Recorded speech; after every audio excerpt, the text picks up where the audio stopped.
l'entrée du monsieur le maire des Parcelles Assainies, monsieur Jamil Sané, un grand patriote.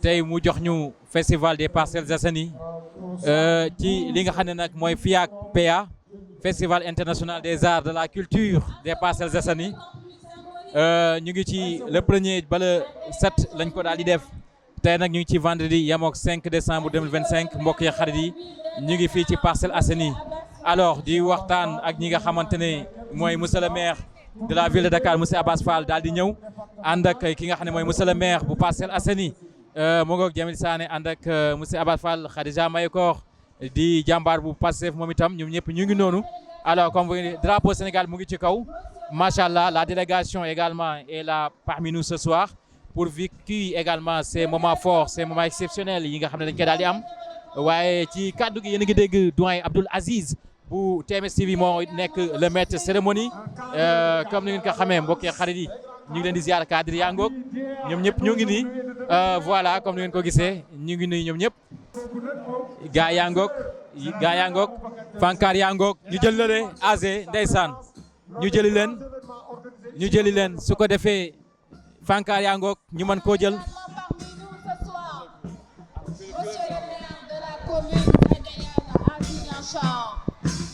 ndeysaan gis ngeen ñu ngi présenté wu c'est ça le symbole mais c'est ça également la culture la vraie culture sénégalaise les Fankar ñooy jouer l'hymne national du Sénégal dans un instant yéen a ngi gis nu muy wax ak ñoom ci démonstration ci li nga xamante ne nag moom mooy discipline yar ak teggin yéen a ngi leen di dégg macha allah alors macha allah ñu ngi leen di dégg bu baax a baax comme ni ngeen koy déggee Fankar yaa ngoog ànd ak xale yi nga xam ne ñoom itam ils s'apprêtent à être ou bien à devenir des gens yi nga xamante ne dañuy mën a am li ñu mel ñu bàyyi fàllu ci côté bële moom itam mu nekk le chinois su ko defee ñu daal di présenter lépp lu jëm ci festival ak art beeg yu ñu mel. Kaaba yaa ngoog vous voyez en image li nga xamante ne moom mooy la culture bi nga xam ne mooy am ba tey muy ay caakaaba yoo xam ne ñooy ñëw gis ngeen en image chers amis téléspectateurs lii dafa rafet xoolal caakaaba yi ça c'est la vraie culture ça c'est de l'art. lii mooy festival international des arts et de la culture des Parcelles Assainies alors sous la présence effective monsieur le maire monsieur Jamil Sané alors mu nekk beneen édition bi nga xamante ne macha allah lii nice na lool assez caakaaba waaw yéen a ngi gis en image comme vous voyez en image ay caakaaba daal dina ñëw xoolal lii dafa rafet lii c'est beau ça lii drapeau Cameroun la si je ne me trompe pas alors vous voyez en image mu nekk la festival international des Parcelles Assainies une première dans l'histoire ici au niveau des Parcelles Assainies 1 ba 26 yëpp ñu ngi dund li nga xamante ne moom mooy ambiance di dund les moments forts yi nga xamante ne mooy fii yéen ñu ñuy bàyyi xel sur la TMS TV alors merci beaucoup à Aladji Thierno Moulay Sow culture rek moo ko ñor art rek moo ko daal di ñor la culture n'est rien d'autre que la culture est faite pour la culture c'est la culture l'art pour l'art c'est bon mais l'art pour le progrès est beaucoup plus bon encore une fois tey parnassiens yi seen xol seet na ñoom ñi wax l'art pour le progrès tout ce qui est utile est laid vraiment il n'y a pas de vraiment beau tout ce qui est utile est laid ñoom ñoo ko doon wax les parnassiens alors à ces moments forts à ces moments inoubliables voici il y a d'autres personnes yi nga xam ne ñu ngi ñëw pour wane seen bopp et merci beaucoup à la police si sécurité bi nga xam ne ñu ngi koy daal di assurer et merci encore une fois vous voyez les organisateurs sont là encore une fois chers amis téléspectateurs yéen ñu ñuy bàyyi xel également sur les antennes leaders de la TMS TV gis ngeen yeneen culture aujourd'hui c'est la culture qui va régner qui va gagner également kon ku nekk tey di nga am différentes cultures yu nekk fii ci Sénégal différentes cultures yi nga xam ne day daal di am den ko daal di am des moments forts des moments exceptionnels chacun a sa propre culture ici au Sénégal comme vous le savez chers amis téléspectateurs qui nous suivent partout au Sénégal mais partout dans le monde nous sommes en direct ici aux Parcelles Assainies pour vivre ces moments forts mais également ces moments exceptionnels alors mbokk yi xarit yi am di jàmm c'est ça la culture nag beex alors lii voilà aca voilà lii dafa rafet ça c'est la vraie culture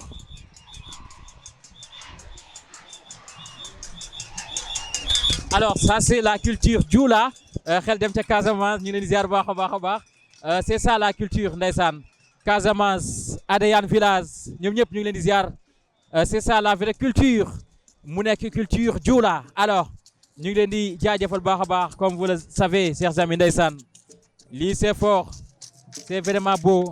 c'est vraiment beau encore une fois xoolal ma lii ndeysaan oh là là oh là là oh là là oh là là c'est vraiment beau c'est magnifique ndeysaan oh là là oh là là la culture Dioula ici s'installe aux Parcelles Assainies la festival continue également chers amis téléspectateurs ñuy continuer ndeysaan di rañe jëlal lii oh là là oh là là la culture festival vivre ces moments forts ces moments exceptionnels il y a que la culture qui peut faire de la culture ci culture day gën a ci yow stress gën a ci yow temps de détresse def ci yow li nga xamante ne moom mooy mbégte ak contentement la vraie culture mooy culture ndeysaan ñu koy dund merci encore une fois notre doyen merci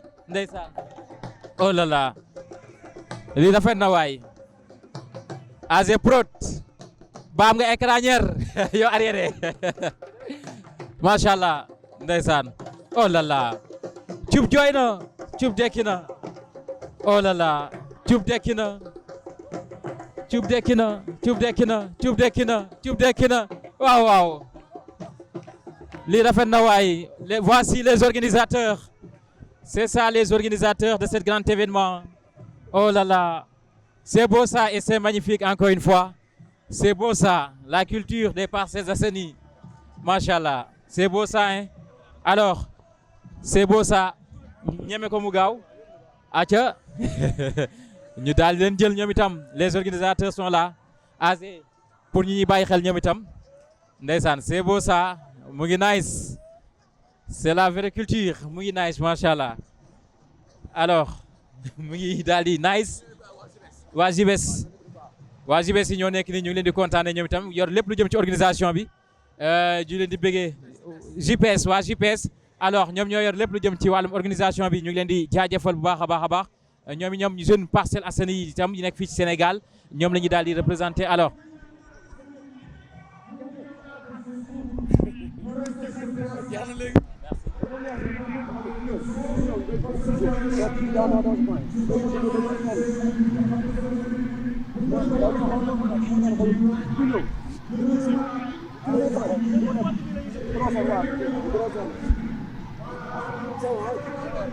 ndeysaan li rafet na waay ndeysaan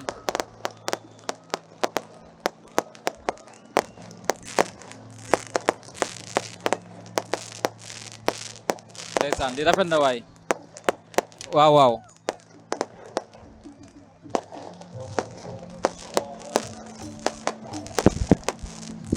li rafet na waay ndeysaan waaw waaw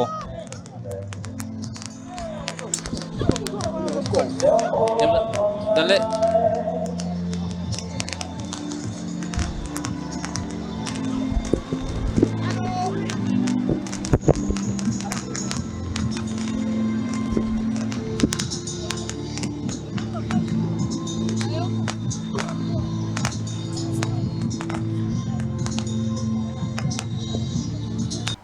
mettant en lumière des enjeux majeurs, l'aménagement d'espaces culturels dédiés et l'organisation des dynamiques artistiques selon une démarche inclusive, participative et souveraine. Dans cette optique, nous avons travaillé en amont avec l'appui précieux de professionnels aguerris, l'Association des animateurs culturels et des conseillers aux affaires culturelles, ADAC. Ces agents fautrés, mais d'une compétence et d'un professionnalisme remarquable, sont formés à l'École nationale des arts et métiers de la culture pour concevoir et mettre en œuvre des politiques culturelles intégrées dans les politiques publiques Grâce à leur concours et à un travail d'animation en parfaite connivence avec l'équipe municipale, le bureau culturel de la mairie a retrouvé toute sa vitalité et produit des projets structurants. Parmi ces projets phares, nous pouvons citer un incubateur de projets et une interface digitale, un grand projet de complexe culturel de dernière génération conçu comme un véritable réceptacle pour les acteurs locaux que la ville de Dakar a décidé de mettre en œuvre.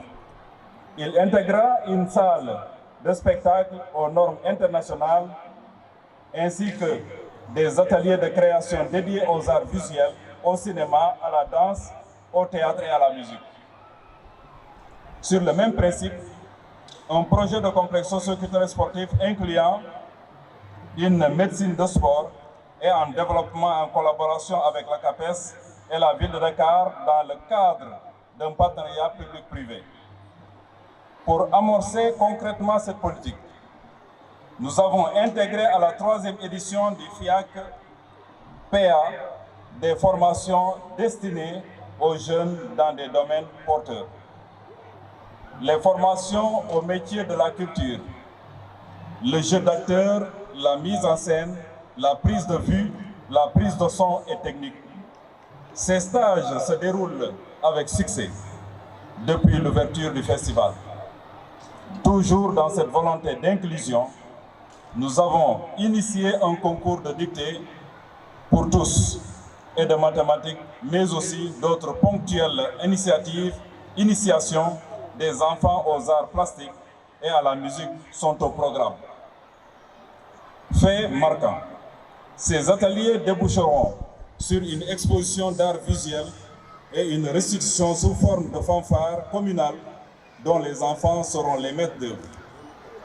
Ces deux productions seront présentées en majesté durant le festival.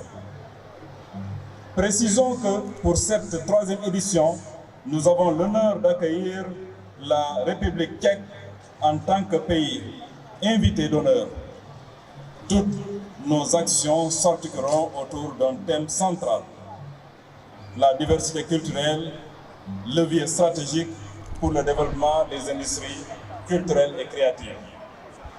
Dans cet esprit, et pour réveiller les génies créateurs des Parcellois, nous avons organisé en prélude au festival une série de podiums, son et lumière, baptisée Kai Wanesatala. Cette initiative a permis l'éclosion de nouveaux talents, groupes d'Asiko, jeunes chanteurs, rappeurs, slameurs et comédiens. Tout habitant de notre commune y était convié. Nous avons également impliqué les communautés socio-culturelles et sportives du territoire. Ensemble, à travers une parade culturelle qui sillonnera les rues des Parcelles Assainies, elles démontreront avec fierté toute l'étendue et la richesse de notre diversité. En point d'orgue, cette édition s'ouvrira par un spectacle de fusion artistique de haute facture. En vérité, si vous nous voyez, la mairie et ma modeste personne, nous investir avec tant de ferveur dans ces projets ambitieux qui épousent les contours de notre plus haut legs, la culture, c'est par une conviction profonde. Comme l'a éloquemment souligné le Premier ministre lors de l'ouverture d'EcoFest, la culture est le chemin le plus court d'un pays à un autre. Par conséquent, ajoutait-il, aucun acquis politique ou économique ne saurait demeurer solide sans le ciment d'une nation. Sa culture, principe même inscrit dans notre Constitution. C'est pourquoi, pour soutenir la noble ambition des plus hautes autorités de faire de la culture un vecteur de souveraineté nationale, nous mettons la main à la pâte. Avec l'appui de collaborateurs dévoués et professionnels, nous nous engageons à asseoir une politique culturelle ambitieuse et à investir résolument dans l'avenir culturel de notre commune. Venez nombreux vivre et partager cette aventure humaine et artistique lors de la 3e édition du Festival international des arts et de la culture des Parcelles Assainies. Ensemble, célébrons la beauté de notre diversité. Construisons par la culture un avenir commun rayonnant. Merci de votre aimable attention. Jërëjëf. Merci beaucoup. ñoo ngi sant ñëpp di gërëm ñëpp ñoo xam ne ñëw na ñu ngi leen di sant bu baax a baax à travers cela maa ngi nuyu le maire de la ville de Dakar monsieur Abatou Sall.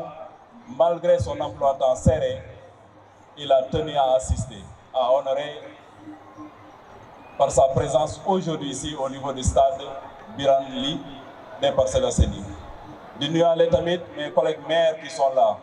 Pape Sow, le maire de Sangalkam, Khadija Maïkor, muy la maire de Golf Sud, Ablaye Kal, le maire de Padoua, et aussi l'ensemble des directeurs généraux qui sont venus honorer leur présence, ainsi que leurs représentants. Di nuyaale tamit mon frère et grand frère, surtout le maire de Adéane, qui a bien voulu aussi assister à cette ouverture. Di gërëm bu baax a baax le secrétaire d'État en charge du logement, monsieur Momad Ndaw, di ko santaale bu baax di gërëm ñëpp l'ensemble des conseils municipaux ñoo xam ne ñoom ñoo tabe tey jii ñu am événement bi dans de très bonnes conditions. Ils ont tout fait, ils ont mis quand même la main à la pâte pour cette réussite. Donc di nuyaale di gërëmaale surtout l'adjoint maire monsieur Boubacar Cissé ainsi que Bouba Diouara ñëpp ñoo xam ne dañ ci jàpp ba tey ñu toll fii. Di nuyaale tamit collaborateurs yi ñu ma tudd ak ñu ma tuddul yëpp xam leen bés bi seen bés la fête la pour Parcelles Assainies te tamit ñun dañ ci jëlaate occasion pour xoolaale les nouveaux talents yoo xam ne ñu ngi fii biir commune Parcelles Assainies yàlla def ni amuñu benn endroit boo xam ne foofu la ñu war a wane seen bopp bii mu doon benn occasion pour ñu exprimer wu ñun ñoo leen war a jox l'endroit et le milieu afin qu'ils puissent s'exprimer librement ñu wane seen bopp ñu jéem a leen orienté si kaw loolu lañ jël décision képp koo xam ne ñëw na fekkee ak bokk na si loo xam ne mooy wane sa talent bi ñun jël nañu suñu dogal au niveau de cette commune encadré la jàppale la si formation boo xam ne suba na la jëriñ say waajur ak jëriñ say jaboot di gërëm ñëpp di sant ñëpp wasalaamaaleykum wa rahmatullah.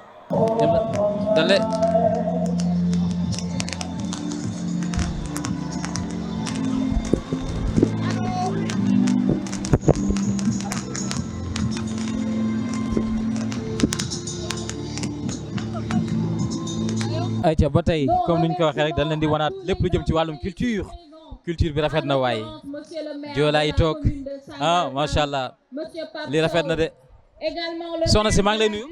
waaw maa ngi lay sant waaw may am jàmm ñun xanaa kii la troupe Basari la waaw troupe Canayane moo nekk Wakam la ñu nekk waaw Wakam la ñu si culture bi. lii kii bi la culture classe d'âge la âge bu nekk bu ñuy def initiation yi noonu la ñuy solo accompagner yi mooy jigéen ñi waaw waaw merci. alors ba tey culture Basari moo nekk nii ñoo ngeen gis ñu laaj leen tuuti rek mon père salaamaaleykum. aleykum salaam. jàmm rek kay.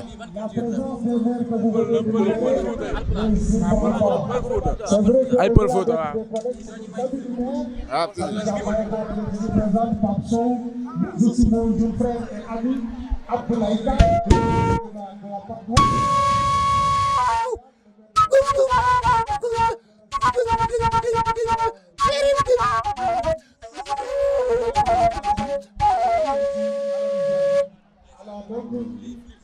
waaw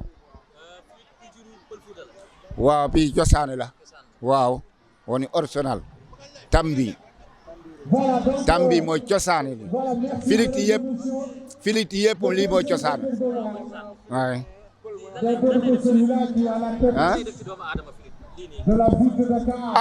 lii day li ma jógee nekkee kale toppoo suma mag yi ànda moom ma jàngali mu jàngal ma ñaari atu ñeneenti atu a juróom atu nga mokkil nga jël groupe nga ànda moom waaw. waaye sant ñun man maa ngi fi jóge fii Grand Yoff lañ jóge waaw pël tambiiru la koy wax tambiiru boo déggee mbiiru bi sax di nga xam ne lii la waaw mais sénégalais ak français ñu ne flûte mais tambiiru lañ koy wax. aca ñu xoolaat beneen culture ñu ngi lay nuyu bu baax. ñu ngi leen di fay bu baax a baax merci beaucoup tuddee naa la ko présidente Soninké waaw gis nga ñoo moom cub moom ñoo ko moom ñoo bambara ñoo ko moom am waxo rek alors gis ngeen sañse yi Soninké yi ñoo ak ñoo mën a sañse xoolal lii rek macha allah waaye li neex na waaye waaye li rafet na waaye waaye li rafet na waaye li rafet na waaye li rafet na waaye ñu xoolaat beneen culture y a différentes cultures yu nekk fii tey macha allah xoolal li oh là là waaye maa ngi lay ziar. waaye delloo ñu ngi sant bu baax. tey ban culture ngeen représenté. waa on a fait une diversité culturelle représentant toutes les ethnies du Sénégal et de la sous-région également. Merci beaucoup. Ouais, ça va? Ça va bien. Ça va bien? Oui. Ça c'est quelle culture? Nigeria. Nigeria. Ok. Tu es nigérien? Hein? Tu es sénégalais? Non, Nigeria. Nigérien. Oui. Mon maman elle est sénégalaise. Ok. Ça va naka? maa ngi fi. Ñan nga représenté tey? Saraxule. Saraxule. Aboko? yaa wari. Ah, mu ngi baax. waaw. Rafet na de. Merci. Ah, félicitations dégg nga. Acha. Oh là là. Di rafet na waay. Waaye salaamaaleykum li rafet na waay. Papa maa ngi lay ziar. ñu ngi lay delloo ziar. ñun ñu ngi représenté lébu yi Dakar en général. waaw. ndeysaan jën yaa ngi fi dëkk baa ngi fi lépp si jàmm lay mujje dafay metti waaye lépp si jàmm rek lay mujje mënoon nañu nekk di xeex wala ñuy guerre loolu yàlla defu ko xëccoo la dëkk bi moo toll si ku nekk ne man la moo tax foog mu metti mais lu mu metti si nekk si neex lay mujje incha allah waaw merci beaucoup jërëjëfati jërë ngeen jëf merci beaucoup jërëjëf.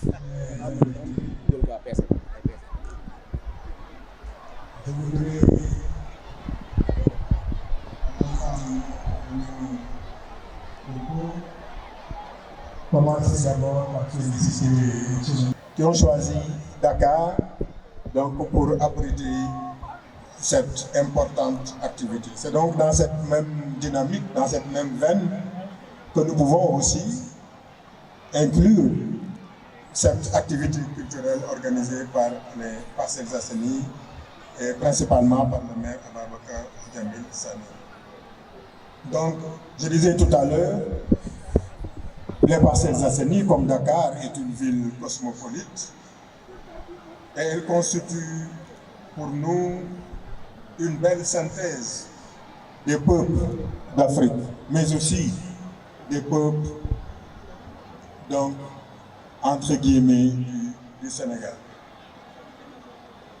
Soyez donc les bienvenus ici au niveau de Dakar, mais principalement au niveau des Parcelles Assainies. Je souhaite effectivement confirmer à l'endroit du maire Ababacar Jamil Sané et à l'endroit des Parcelles Assainies que nous avons un grand projet de construction d'un centre socio-culturel moderne ici au niveau des Parcelles Assainies. Ce centre sera entre autres l'un de nos plus grands projets ici à Dakar, mais dans cette grande commune donc des Parcelles Assainies. Nous avons aussi d'autres projets pour les Parcelles Assainies, mais pour le volet culturel, je tenais effectivement à le confirmer comme le maire Ababacar Jamil Sané l'a dit tout à l'heure. Je ne pensais pas même prendre la parole. Monsieur le maire m'a fait le plaisir de me la donner. Je voulais conclure en souhaitant à l'ensemble des festivaliers. Et donc, une bonne activité culturelle. Les Parcelles Assainies vont vibrer au rythme du violon, comme notre cher ami qui est en train de nous égayer avec sa belle dans son joli violon. Les Parcelles Assainies vont vibrer au rythme d'autres cultures. Donc, je souhaite à tous et à toutes une très bonne fête culturelle et à très bientôt, Inch'Allah. Merci. Atia yéen a ngi ko gis mu ngoog moom Abass Fall monsieur le maire de la ville de Dakar Abass Fall moom moo toog ci boppu ville de Dakar moom moo toog ci boppu Dakar monsieur Abass Fall mbokk yi xarit yi comme ni nga ko waxee moom itam ñëw ci li nga xam ne mooy FIAC bi ngir wane boppam bu baax a baax a baax a baax mbokk yi xarit yi gis ngeen voilà monsieur le maire de la ville de Dakar Abass Fall le grand patriote bu parti Pastef moom itam mu ngi noonu ginnaaw ba Jamil Sané wane boppam bu baax a baax a baax mu ngi noonu di wane boppam moom itam wane na boppam bu baax a baax a baax. merci donc gars yi xam ngeen ne programme bi voilà mu ngi noonu di ñëw moom Abass Fall ginnaaw ba mu pare am lépp lu jëm ci wàllum organisation mu ngi saafonte ak ñooñ yi mu ngi waxtaan ak xarit yeeg am di jàmm yi ndaxte ñaanal na ñëpp li nga xamante ne moo di festival bi daal di am réussite daal di am li nga xamante ne moo di mu ngoog monsieur le maire de la ville de Dakar.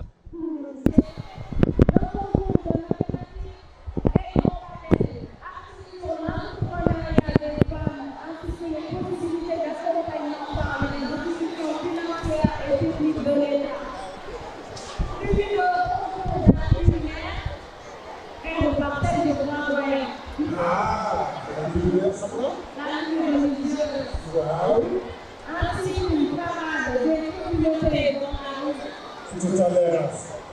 Et le vernissage et l'exposition de l'événement. Les programmes du restaurant. Alors, vous avez parlé de ce concours de culture et mathématiques.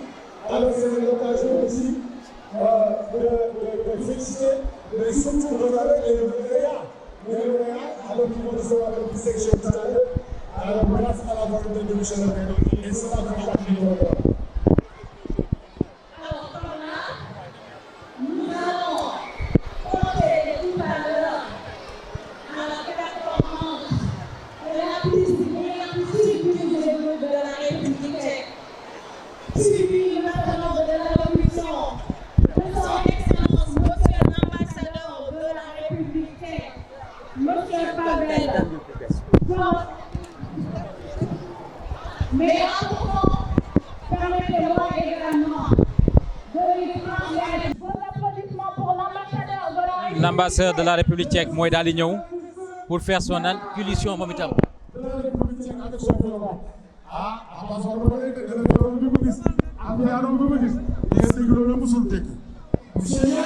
Il est là pour faire son allocution. C'est l'ambassadeur de la République tchèque qui va venir faire son allocution également. Mungo, voici monsieur l'ambassadeur de Tchèque pour son allocution également lay daal di def fii ci FIAC bu Parcelles Assainies 2025 ñu ngi ci vendredi ba tey 5 décembre 2025 Excellency mooy daal di ñëw yéen a ngi dégg anglais ya yooyu de wuti naa ci yu présent ya ndeysaan macha allah. Ministre chargé de Sénégalais de l'extérieur, Monsieur le maire des Parcelles Assainies, Aboubacar Jamil Sam. Mesdames et Messieurs, les représentants de la mairie de Parcelles Assainies, chers artistes, chers invités. C'est pour moi un grand honneur de prendre la parole aujourd'hui à l'occasion de l'ouverture du 3e Festival international des arts et de la culture des Parcelles Assainies. Permettez-moi d'exprimer avant toute chose ma profonde gratitude à Monsieur le maire pour son invitation, ainsi que pour l'excellente coopération que nous sommes en train de construire ensemble.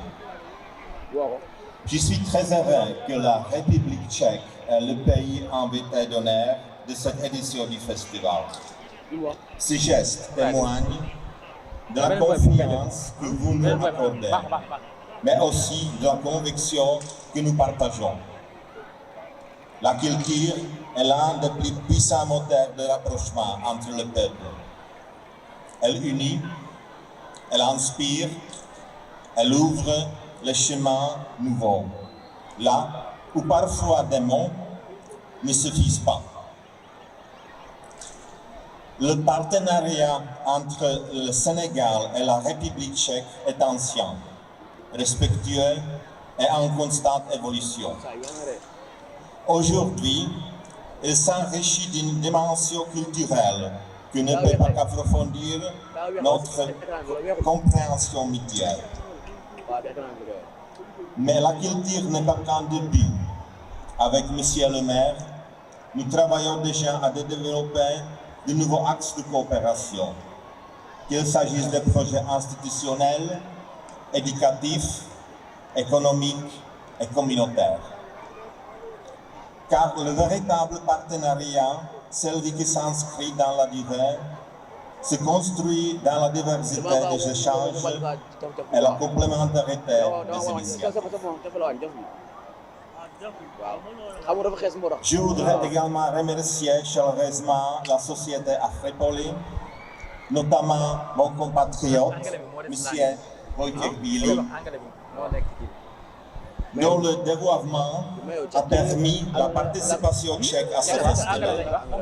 Grâce à son travail, la présence tchèque ici n'est pas seulement symbolique. Elle est active, créative et porteuse d'avenir. Permettez-moi enfin de mettre en lumière une initiative qui me tient particulièrement à cœur, la création du clip d'amitié sénégalo-tchèque. Ce clip a vocation à rassembler ceux qui croient au dialogue, à l'échange et à la coopération concrète entre nos deux pays peuples. Il deviendra, j'en suis sûr, une plateforme de rencontres, d'opportunités et de projets qui proliféreront tant à la jeunesse, aux acteurs culturels et économiques de nos deux pays. Merci encore pour cette belle initiative qui est née ici au Parcelles Assainies. Merci. Mesdames et messieurs, nous sommes réunis aujourd'hui pour célébrer l'art, la créativité et le partage. Puissions-nous au cours de ces journées apprendre les uns des autres, nous inspirer mutuellement et renforcer l'amitié sincère entre le Sénégal et la République tchèque. Je vous remercie de votre attention et je souhaite plein succès à cette nouvelle édition du Festival international des arts et de la culture des Parcelles Assainies. Je vous salue et je vous remercie pour votre hospitalité. Au nom de mon pays, la République tchèque, je suis venu ici ce soir pour exprimer notre amitié envers le Sénégal et notre souhait commun de paix et de prospérité. Je vous remercie et je souhaite que ce festival soit une réussite. Permettez-moi de dire quelques mots en wolof. Mangi leen di nuyu, di leen sant, di leen gërëm ci teranga bi. Ci suñu turu dëkk République tchèque, la dig tay di feddali suñu xaritoo ak Sénégal ak suñu yéene bi ñu bokk muy jàmm ak naataange. Jërë ngeen jëf, yal na festival bi doon ndam.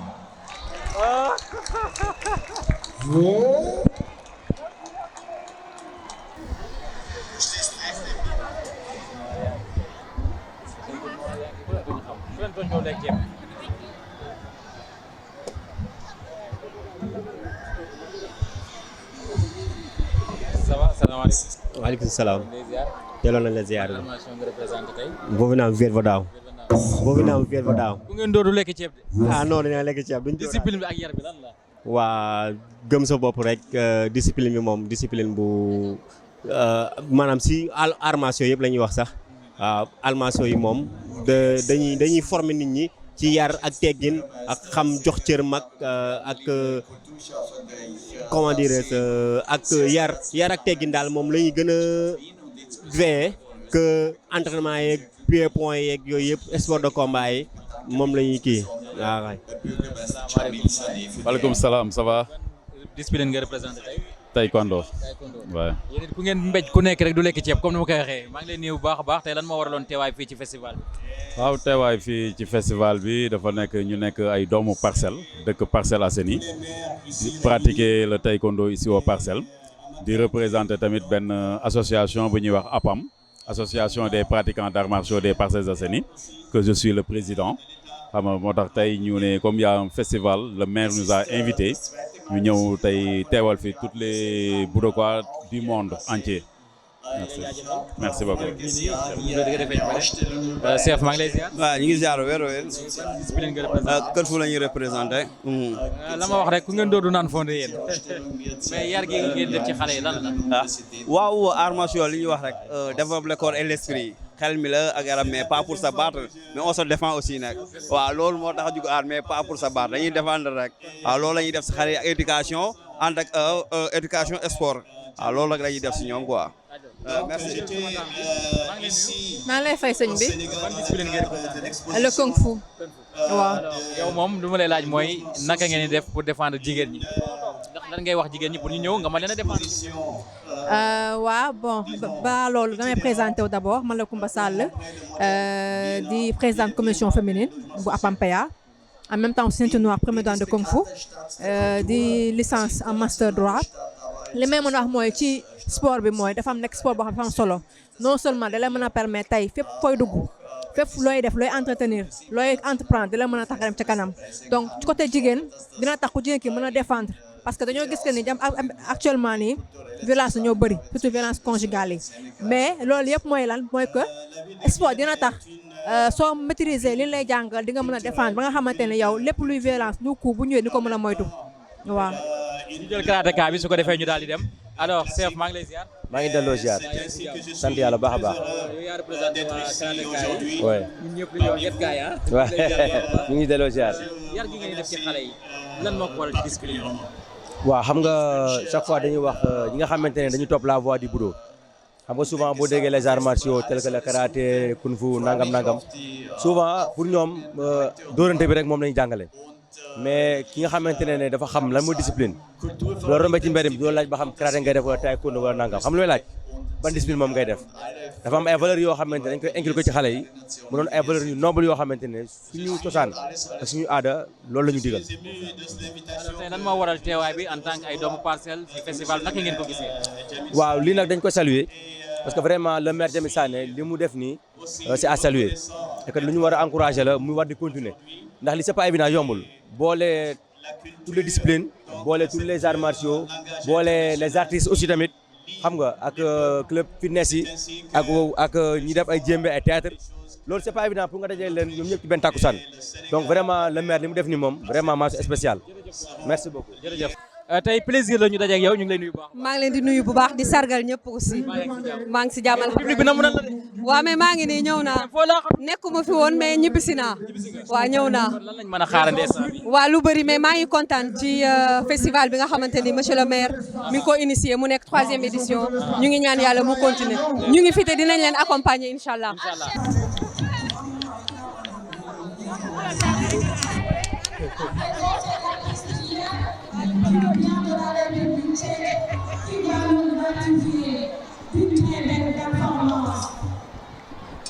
Voilà, c'est un artiste.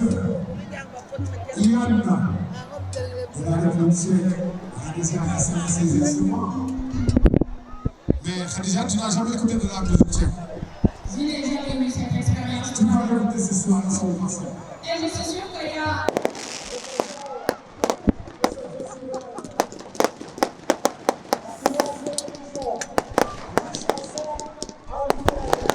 culture casamançaise ndeysaan c'est beau ça c'est beau ça ñu am ambiance bi oh là là oh là là oh là là oh là là c'est ça la culture oh là là oh là là oh là là li rafet na waay waaw waaw ndeysaan li rafet na waay ndeysaan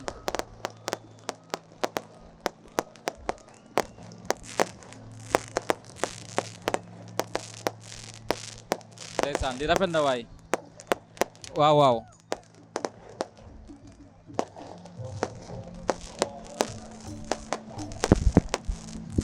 li rafet na waay ndeysaan muy représenter le porteur du drapeau Sénégal le porteur du drapeau République tchèque pour vivre ces moments forts ces moments exceptionnels.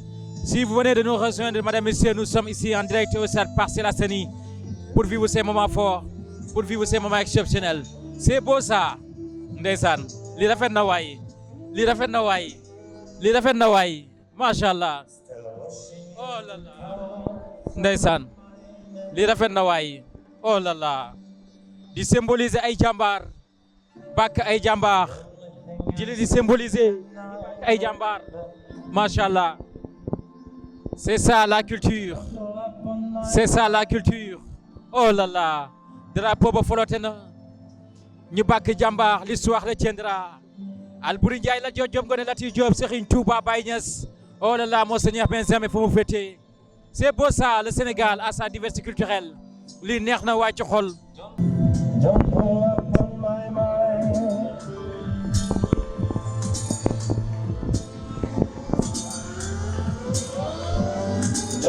upon my mind.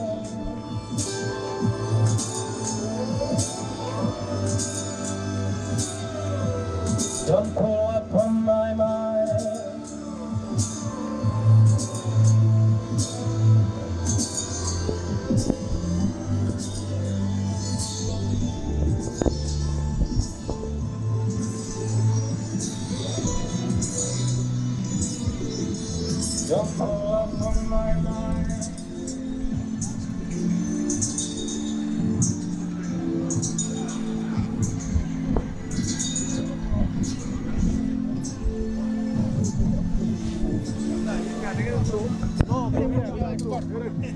ñu ngi fii ci TMS TV tey soxna si tey yow lan nga ci bés bi.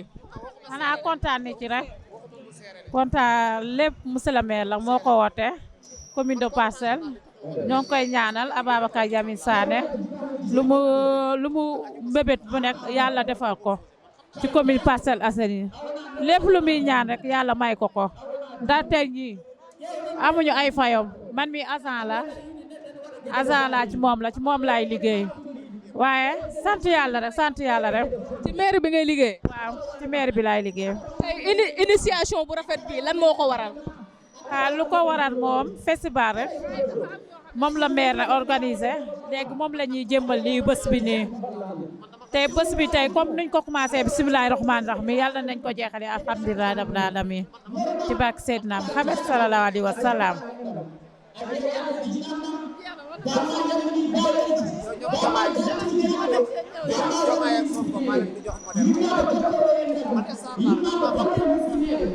asalaamaaleykum sëñ bi maa ngi lay nuyu di la ziar. waaw maa ngi lay fay.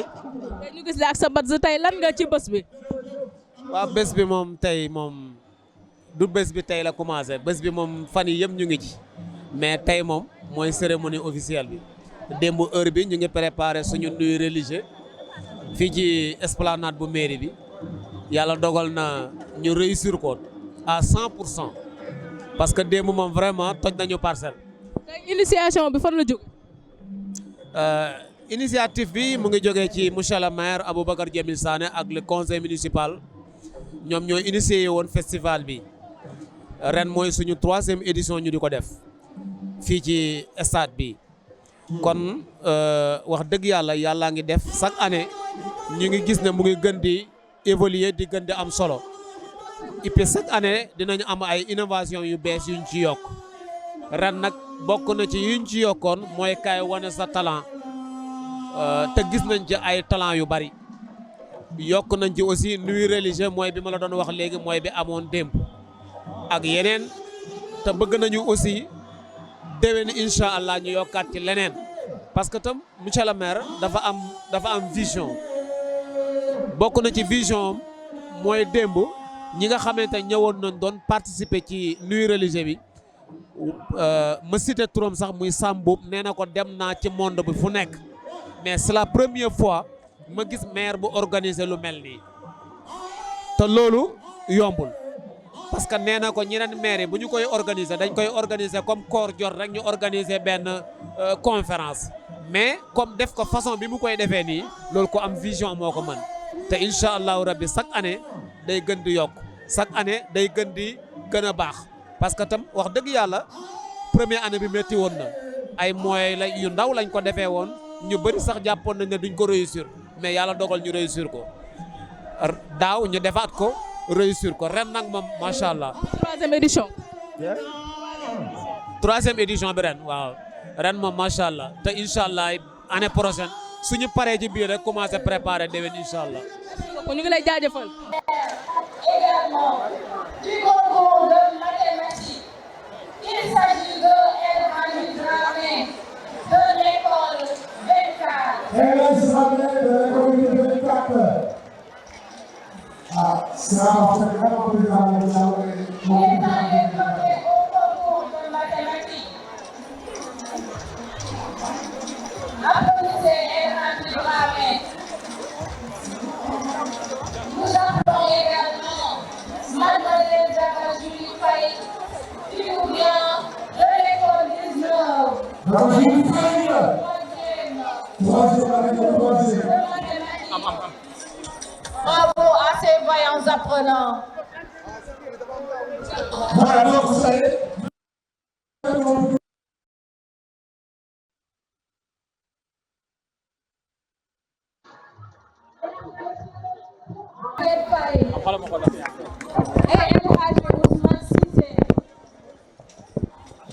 Ousmane Cissé, demandez s'il vous plaît.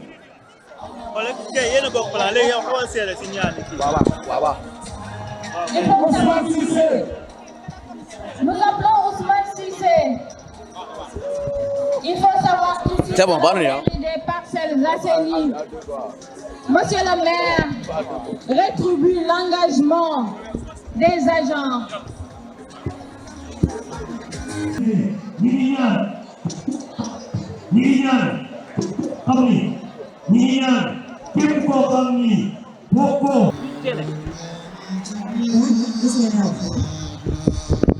Wuy sama ndey wuy sàcc na sama ndey wuy yaay wuy sama ndey ay wuy yaay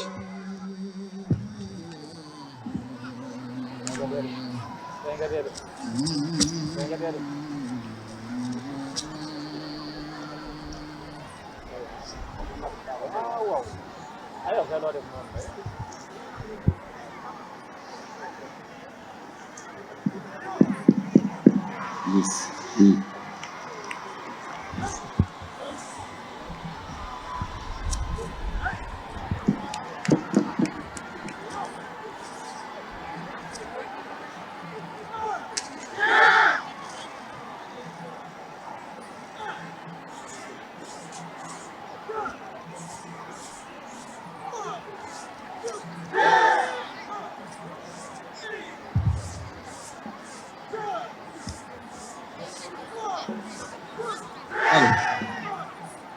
Yes.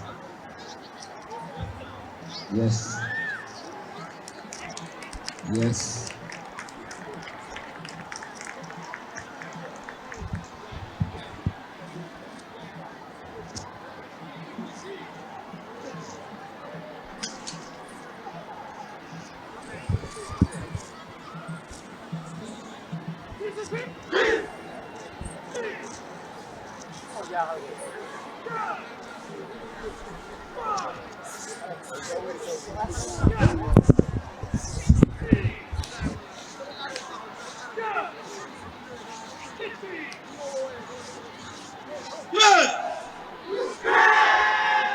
Ayami.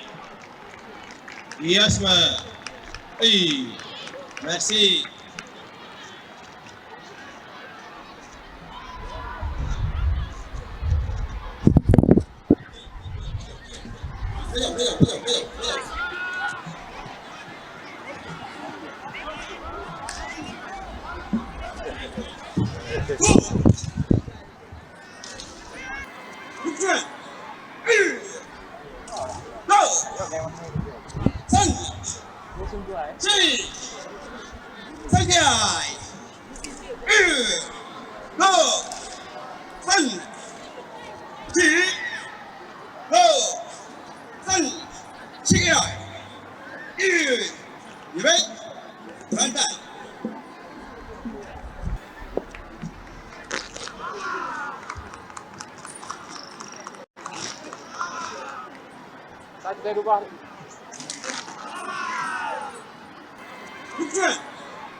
Yes. Yes. Yes.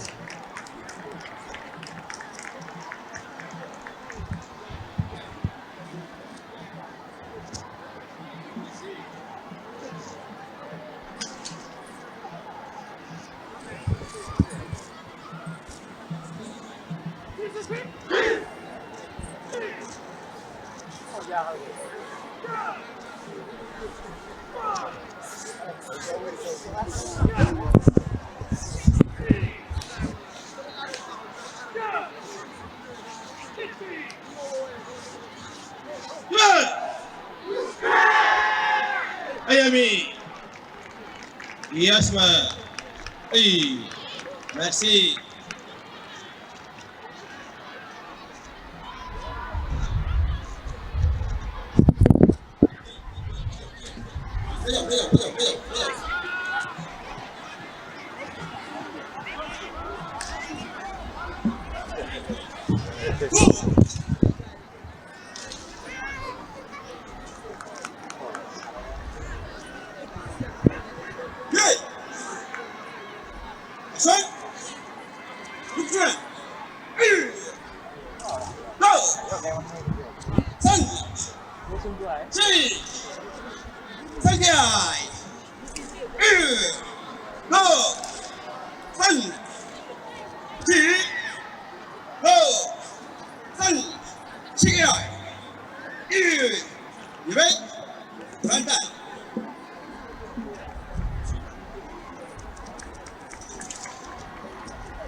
mag du def yéen nii ci kër lañ jógee di liggéey image yi nit ñi di gis ñoo koy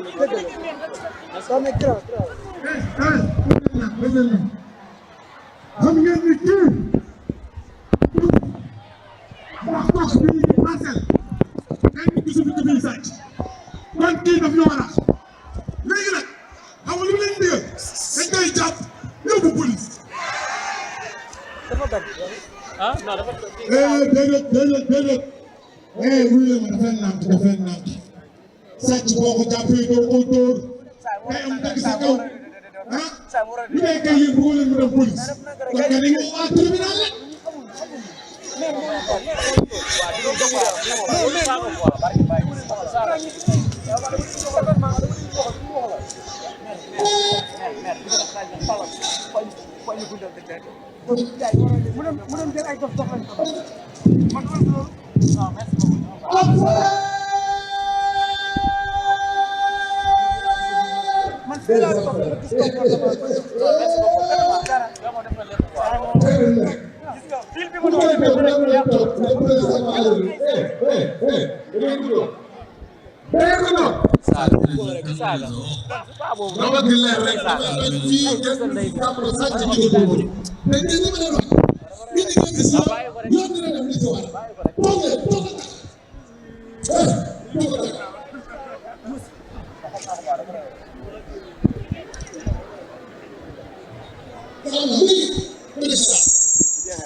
lan la def waaye loolu def dégg nga dafa sàcc dafa sàcc lan nga def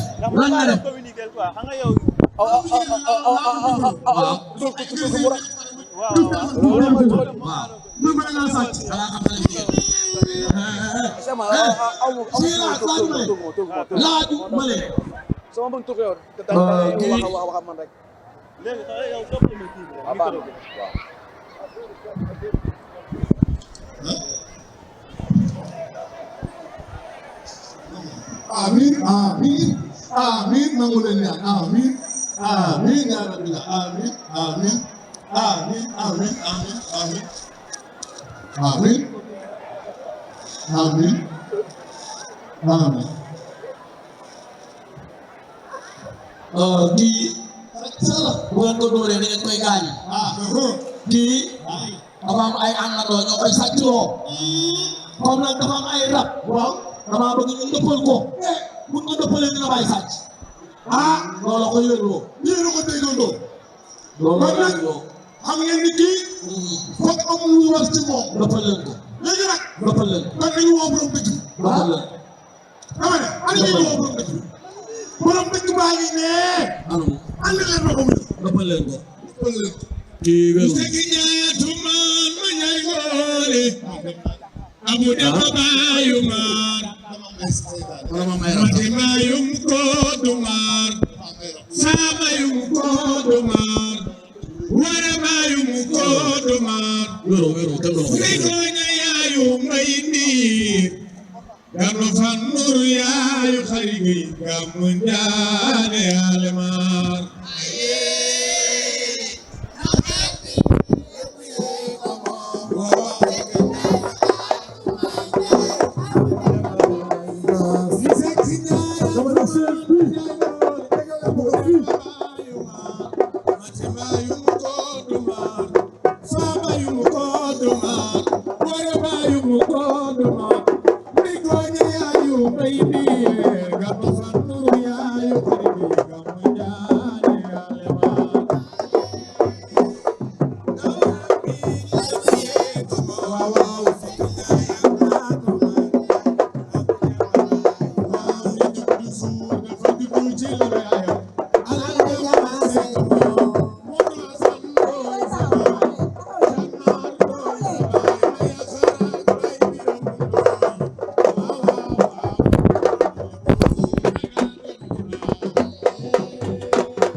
léegi Diba borom dëkk bi agsi na dëgg la man ko may no mu wax lan ci jëm bi ko dëgg la ndax fii Parcelles ñuy sàcc vagabond agression de Parcelles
borom dëkk bi nee na andi leen ko fi andi leen ko fi jarul daw kaay fii gannaaw ba nag parcelle ñi fiy daje ci ay ethnie dañu bari macha allah te depuis bañ fi nekkee ba léegi jëf ju baax def lu rafet lañu leen xamee billaay wallaay gannaaw ba nag kot ci jàll na ba ñu yëg ni yaramam mën naa jël li ñu ko jox duñu def lenn lu dul woo suñu mbokku lébu yi déggal ñu jàkkaarloog moom jéem ko nag ndax phase bii ñu jëm nag borom dëkk nee na nañ ko sang nag te bàyyi sàcc la jóg waaw bu ñu ko sangee nag ak xeeti fi ne yëpp waaw ñu door a kon nañu ak mu ñoom léegi nag suñu mbokku lébu yi la ñu woo mu jàkkaarloog Jiba waaw utal ma ñaar ñu taxaw fee buri buy daw xoolal ndax sàcc ku ko yëgay ba demee ma neex taxaw leen moom nag bu leen sori jërëjëf jërëjëf suñu mbokku lébu yi sorewul ñu ngi ci ginnaaw kër gi rek te nañ fañ te nañ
gannaaw ba dem na suñu mbokk Lebu yi ñu déglu borom dëkk bi moo wax ñu kan a ñëw.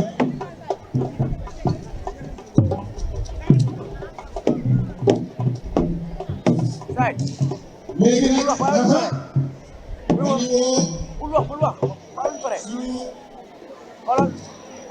léegi nag Djiba gannaaw ba Lebu yi daal na waaw dañuy woo suñu mbokk Saraxule yi nag ay waay dama ni ñoom yàgg na ci Parcelles ba tey ñaaw ndeysaan bu wax la ni borom dëkk bi ñu mu dajale ci ay ethnie ci prix moo bari billaay wallaay te wane wu fi lu dum ful la fay na yar ak teggi masha Allah yow nag moo ñu ngi ci lii boo déggee baatu saa doo ko xaar ci ay te suñu mbokk Saraxule yi bu ngeen paree rek ndax li ñoom ci temps bariwul maa la wax lii Djiba joxal ma leen micro bi gaaw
Walaikum salam.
waaw borom dëkk bi nee na ñu war a jàll dañoo bari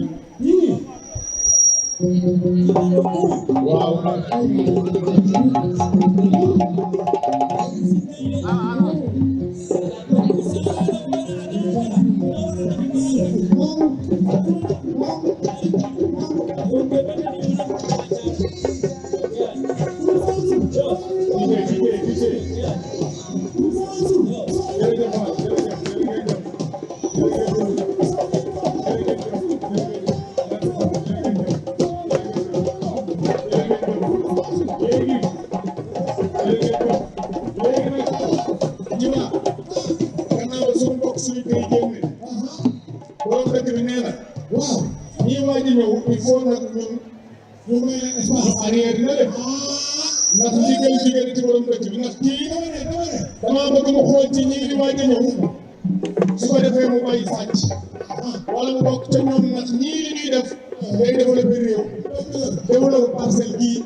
Larissa sa dëgg-dëgg lii Bassirou la.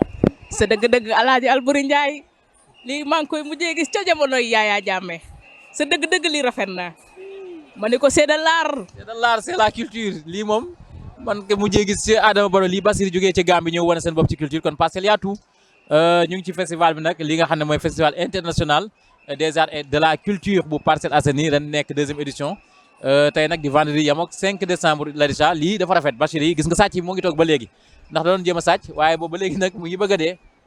sa dëgg-dëgg Alaaji Alboury Ndiaye lii dafa rafet xool nañuy waabee ñëw lii tey Alboury Ndiaye bu doon lu baax la dañ naan lu baax doy na Alaaji Alboury Ndiaye ñii tey bu doon xew la dañ naan njaajël ñëw te xus jàll sa doom ji defu fi de lii ma ne ko lii rafet na ma ne ko Jamil Sané lii rafet na ma ne ko lii dootul am ci mim réew.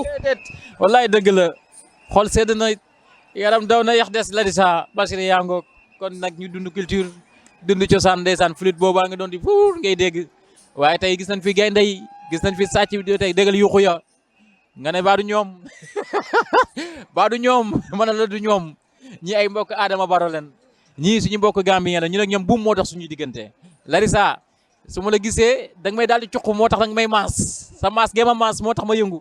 sa dëgg-dëgg Alaaji Alboury Ndiaye ma ni ko ñii bu doon géwal tojum réew ndax sama maam day faral di wax naan rambaxtaan du paccaxtaan waaye géwal du xuloog cool ba noppi jàppanteeg ndeer sa dëgg-dëgg Alaaji Alboury Ndiaye comprendre ma lii lu mu Alaaji lii Bachiri la nee naa dolli waat ma li nga wax léegi dafa neex. sa dëgg-dëgg Alaaji Alboury Ndiaye nee naa la rambaxtaan du paccaxtaan waaye géwal du xuloog cool ba noppi jàppanteeg ndeer sa dëgg-dëgg yaa ngay gis cool ya yaa ngay gis ndeer ya yaa ngay gis ngàtt ma Alaaji Alboury Ndiaye. waaye lii dafa rafet la sa xoolal jigéen ñi dañu daagoo jëlal ma jigéen ñi dañu taxawee di sànni benn ndeysaan yàkkamtu dañ koy tembeefal góor ñaa jutu ca kanam lii doy na waar waaye Ladisha histoire da koy daal di bind culture daal di ko bind moo tax sa dëgg-dëgg tey yaakaar naa ne culture yëpp dajee nan lu ñu naan unicité culturelle yëpp daal di daje fii ci Parcelles Assainies waaye nag Jamil Sané tey gañe na ndax raw nay ñooñam bu maire yëpp doon def nii Sénégal xam seen culture bu maire yëpp doon def lii Sénégal xam lan moo seen cosaan ak seen aada nit ki da nga war a fier ci li nga doon yow Ladisha. sa dëgg-dëgg Alaaji Ndiaye lii dafa rafet te da nga dippoo ak tur kookee ñuy wax Alaaji Ndiaye borom 2STV sa dëgg-dëgg dama lay bàyyi rek ñu daal di dundandoo culture. kon dañuy daal di dundandoo culture di gërëm sama gaay yi xoolal tànk yi ci ngay seen ci suuf ndeysaan la ñu takk ci suuf lan la Ladisha xel bu tollee fii nga gis jar yat ca kaw car ya ca kaw dafa am lu muy wax lii dafa neex Bachir yaa ngoog jóge ci Gambie mankaañ yi ñuy waaj a ñëw ginnaaw Bachir yi xam nga culture yi nee naa la saraxule ñu ngi fi ay amoxo lépp nañ fi dégg ay kasaafak ay kasumay yëpp dafa dajale tey muy la diversité unicité yu am fii ci Parcelles yaakaar naa ne tey ñu lay bàyyi xel ci TVS TV ak ñi ñu bàyyi xel ci Ladisha TV dinañ kontaan bu baax a baax. sa dëgg-dëgg mbay dinañu kontaan lii man dama waaru mbay ndax Ndiaye lii maa ngi koy doog a gis ma ne ko lii dootul amati ci mim réew xoolal nañu ko ràbbe daal di koy jëmale ca kanam mu fàttali ma suñu waaye bu nuy fit waaye jëlal AG ba ngay fërfëri yi ñëw mbay. fëri di ñëw AG gi fërfëri di ñëw. ma ngay fërfëri mbay. AG gi fërfëri di ñëw. ma ngay fërfëri Ndiaye. AG gi fërfëri di ñëw. dëgg AG maa ngi lay nuyu. fërfëri di ñëw. kon nag ma nuyoo. waaye sama kaw man jàpp na tànk ya ay. da ngaa sonn Ndiaye. loolu lan la. ma ne ko Ndiaye lii mën naa daw sama yaram. lan da ngaa dégg la muy wax Ladisha. ma ne ko lii lu baax képp lay wax. lii Ladisha jot na sëriñ bi jël la nag recruté la nga ñëw ñuy delloo. ma ne ko Joolaa du wax lu ñaaw Ndiaye. maanaam jiw bi daa doy waar jot na sëriñ bi recruté la ñuy dem ci làmb ji Ladisha. sa dëgg-dëgg làmb daa koo ñemewut Ndiaye. Ladisha da ngaa war a ñëw. Ndiaye dama di géwal. da nga di géwal wax lu baax wax ci baax ka baax. du ma dem ci làmb Ndiaye. Ladisha da ngaa war a ñëw mais li ñuy dégg son yi sama yaram day daw. kan moo leen tooñ. Ndiaye sama xel dem na ci Ousmane Sonko bu baax mi. xel dem na ci ki nga xam ne mooy Bassirou Diomaye Diakhar Faye. xel dem na ci El Malick Ndiaye. xel a ngi ne ci Khadija Maye ko jàmbaar fàq tëdd baa ngi ne la toog ndeysaan. xel nga ci Alaaji Jamil Sané. ndeysaan mu baax mi mu sell mi borom Parcelles Assainies woote na culture yi xel dem ci Alaaji Thierno Moulay Sow di faj rab yeegi ne ak a bëgg culture. ndeysaan Alaaji Thierno Moulay Sow waa Mali xam nañu ko surtout Sunjata Kayta boobu. moom la waykat naan Thierno Moulay Sow. moo dëkk boori Jàmmalaay. di faj ay rab ak kii jinne. clinique Daaru Laay. moo jubóog borom loolu mu ñaan yàlla mu nangu ko. dëgg Alaaji Thierno kaay may ma junni. da laa war a jox junne ndax junne ma gënal jinne. boo amee junni doo taseeg jinne sa dëgg lii dafa rafet. sama xel dem na Casamance. sama xel dem na dëkku Alaaji Jamil Sané sa dëgg Ndiaye lii rafet na. lu baax bu doon doy na Ndiaye. lu doon doy na Ladisha. waaye dund nañ culture. dund li nga xamante ne tey la ndax nag yaakaar naa ne yaram daw na yax des sama xol sedd na Ladisha tey ndax li may dund nii day wane ne tey wolof yaa ngi fi séeréer yaa ngi fi lébu yaa ngi fi basis yaa ngi fi saraxule yaa ngi fi ñeneen ak ñeneen sax a ngi fi waaye sama mbokk juulaay ñu ngi fi sama mbokk chrétien yi ñu ngi fi culture bi day wane ne Sénégal ñoo bokk ndey ñoo bokk baay lu ñu naan diversité ethnicité kankunaa yaa ngi ne la ca ginnaaw naan ko owe Sonko bi naa la Casamance fu ne muy ngi mënu ma ko nag waaye nañ ma baal ndax des fois Sénégal ñun ñoo ko bokk muy Gambie suñu doomu ndey leen parce que suñu dëkku na buum moo dox suñu diggante Ladisha waaye sa dëgg xel dem ca Yoff dem ca Jàmmulaay dem ca Grand Yoff dem ca Géejawaay dem ca Daara Jolof dem ca Kaolack dem ca Ladisha. sa dëgg Ndiaye Sonko bi naa la waaye Jamil bi naa la Parcelles bi naa la. Macky Sall namu naa ko. namu nañu la. Macky namu naa la. yaa ngi ci jàmm. borom ñaalen ma ko ci njëkk namu nañ la. borom Maroc. yàlla na Sénégal jàmm yàgg fi ndax jàmm la ñu xam waaye ki nga xam ne mooy Alaaji Thierno Moulay nee na ma Alboury lii c'est importance day am solo moom mooy wax loolu c'est importance day am solo kon sëñ bi c'est importance jamono ji wallaay Ndiaye c'est importance Ndiaye. nga def interview jugal moom dañoo sonn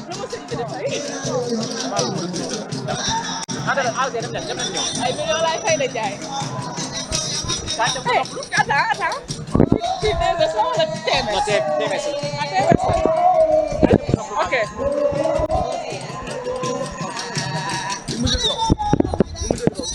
waaw.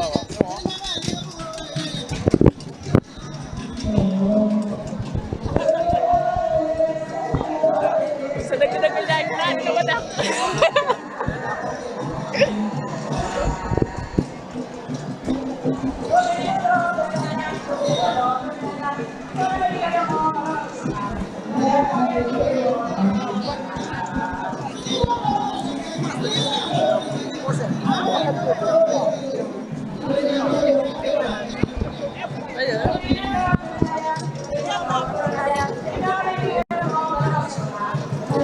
moom da nga dàq mooy li ñu ñëwaat.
Télé moo ma bàyyi.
ku nekk wone li nga man à part de là ñu tànn ci des meilleurs ou bien ñu tànn ci ay vingtaine ñu may leen ay formation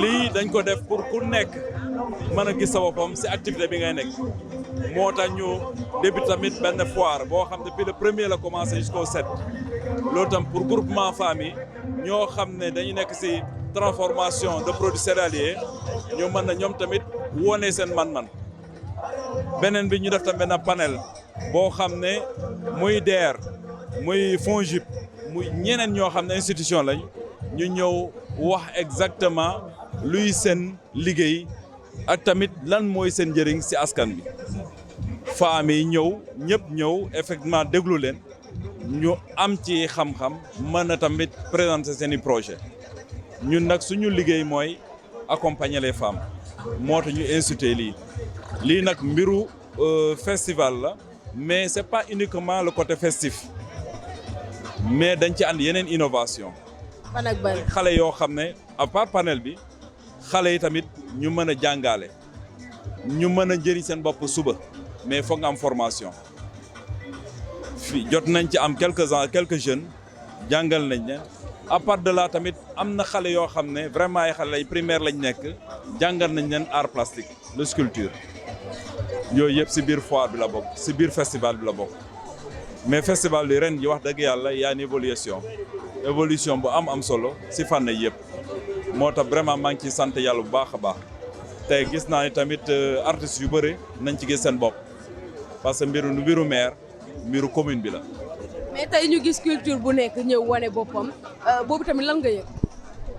mais effectivement diversité la comme thème bi nu mu ko waxee parcelle dafa am xeet yu bëri ñoo fi dëkk chance boobu la ñu am te namit ñun ñoo xam ñoo dëkk ensemble il faut que ñu xamante à travers ce festival la ñuy mën a génnee ku nekk li nga am ak loo xam ne mooy sa cosaan tey jii wane nañ ko day tax cohésion bi gën a renforcer wu ñu mën a dund ensemble en paix en étroite collaboration et aussi en cordialité.